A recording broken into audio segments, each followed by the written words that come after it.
Chief justice और बतौर आला अदलिया के जज आईनी मामलात की तशरीह करना उनकी जॉब डिस्क्रिप्शन है। मुल्क से वो इसी बात की तनख्वाह लेते हैं और यही उनका काम है। अब ये काम जब उनसे लिया जाए तो इम्तिहान तो नहीं हो सकता। अगर उनके लिए ये काम मुश्किल था, इम्तिहान था, वो समझते हैं इसमें उलझाया जा रहा था, तो वो रिजाइन कर सकते थे। उन्हें नहीं से रहना चाहिए था। कोई ऐसी बात तो नहीं थी कि वो छोड़ नहीं सकते थे। लेकिन मुझे समझ नहीं आई कि कोई चीफ जस्टिस कहे कि मुझे आईनी मामलात में उलझाया गया। भाई, आईनी मामलात सुलझाने का काम ही तो आपका काम है।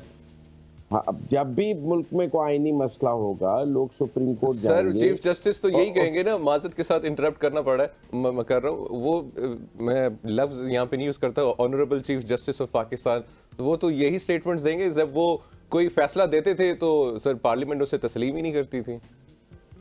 तो उन्हें ऐसे फैसले नहीं देने चाहिए थे जो पार्लियामेंट को तस्लीम ना हो। सर फिर तो honourable chief justice of Pakistan को तो अगर पार्लियामेंट एक्सेप्ट ही नहीं करी उनके फैसलों को, तो फिर अदालत तो बंद हो जानी चाहिए। नहीं, पार्लियामेंट की बालादस्ती है इस मुल्क में, सब पार्लियामेंट के मताहत है।